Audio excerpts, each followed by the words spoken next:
നിങ്ങളുടെ favourite shows ഇനി ഒരിക്കലും മിസ്സാവില്ല. ഇപ്പോൾ C5 കാണും നിങ്ങളുടെ ഫേവറേറ്റ് ഷോസ് തികച്ചും സൗജന്യമായി.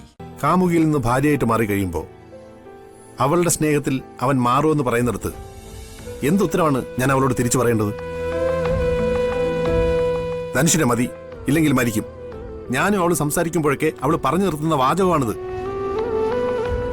നിന്നോടാണ് പറയുന്നതെങ്കിൽ, അല്ലെങ്കിൽ സന്ദീപിനോടാണ് പറയുന്നതെങ്കിൽ, ആ സന്ദർഭത്തിൽ നിങ്ങളെടുക്കുന്ന തീരുമാനമേ ഞാനും എടുത്തിട്ടുള്ളൂ. ഇതൊക്കെ പ്രണയ നിരാശയില് എല്ലാവരും പറയുന്നതല്ല നന്ദേട്ടാ. കുറച്ചു ദിവസം കഴിയുമ്പോ ഇതൊക്കെ അവളുടെ മനസ്സിൽ നിന്ന് മാറും. ഇപ്പോ സ്നേഹയുടെ തീരുമാനത്തിന് കൂട്ടുവന്ന് എടുത്തു ചാടിയാൽ സംഭവിക്കുന്നത് മറ്റൊന്നായിരിക്കും. ധനുഷിനൊപ്പം സ്നേഹ പോയാൽ ഈ വീട്ടിൽ ഏറ്റവും കൂടുതൽ തകരുന്നത് നമ്മുടെ അച്ഛനാ. സ്നേഹയുടെ വിഷമം കാണുന്നതിനൊപ്പം നന്ദേട്ട എന്താ അതിനെക്കുറിച്ച് ആലോചിക്കാത്തത്? അച്ഛനെ ഞാൻ കാര്യങ്ങൾ പറഞ്ഞ് മനസ്സിലാക്കിക്കോളാം. എനിക്ക് മനസ്സിലായി, നിനക്കും അർച്ചനയ്ക്കൊക്കെ എന്നോട് ദേഷ്യമാണ്. അത് ഞാൻ അറിയാത്തതുകൊണ്ടല്ല, മനഃപൂർവ്വം അറിയാത്ത പോലെ നടക്കുന്നതാ. നിന്നോട് ഞാൻ മറ്റൊരു കാര്യം കൂടി പറയാം. ആരും അറിയരുതെന്ന് ഞാൻ മനസ്സിൽ കരുതിയതാ. പക്ഷേ ഇപ്പൊ നിന്നോടെങ്കിലും പറഞ്ഞില്ലെങ്കിൽ നീയും എന്നെ പിന്നീട് കുറ്റം പറയും. വിവാഹം മുടങ്ങിയ വിഷമത്തിൽ വെറുതെ കഥ അടച്ചിരിക്കുകയല്ലേ സ്നേഹ.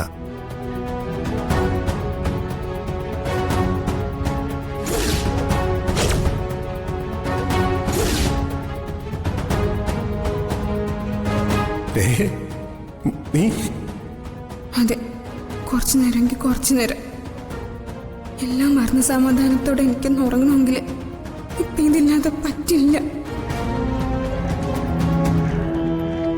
അവൾ അങ്ങനെ ഒരു അവസ്ഥയെ കണ്ടപ്പോ എന്ത് ചെയ്യണമെന്ന് അറിയാതായിപ്പോയടാ ഞാൻ. അവള് പറയുന്നതൊക്കെ കേട്ട് നിൽക്കാനേ എനിക്കപ്പോ കഴിഞ്ഞുള്ളൂ.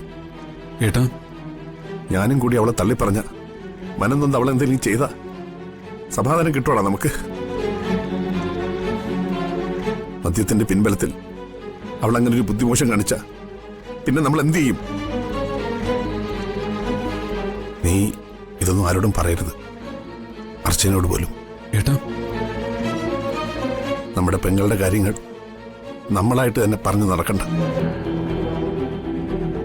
ഭാര്യയോടാണെങ്കിൽ പോലും. നീയും സ്നേഹയോട് ഇതേപ്പറ്റി സംസാരിക്കണ്ട.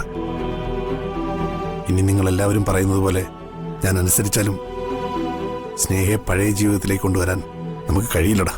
ഏട്ടാ, മദ്യത്തിനോട് അത്രയ്ക്കും അഡിക്റ്റ് ആയിപ്പോയി അവള്. പഴയ പോലെ അവളെ നമുക്ക് കിട്ടണമെങ്കിൽ അതിനുള്ള ഏക വഴി ധനുഷാണ്. അവനെ മുന്നിൽ കൊണ്ട് നിർത്തിയാലേ പഴയ സ്നേഹയെ നമുക്ക് കാണാൻ കഴിയും. അബോധാവസ്ഥയിൽ ഓരോന്ന് പറഞ്ഞെങ്കിലും അവളുടെ വാക്കുകൾ ഉറച്ചതായിരുന്നു. നീ ആലോചിച്ചാൽ അത് നിനക്ക് മനസ്സിലാവും ഞാൻ ചെയ്യുന്നതാണ് ശരിയെന്ന്. നിനക്കിനി അങ്ങനെ തോന്നിയില്ലെങ്കിലും ഞാനതേ ചെയ്യും. എന്റെ സ്നേഹമോൾക്കൊന്നും സംഭവിക്കരുതെന്ന് നിർബന്ധമുണ്ട് എനിക്ക്.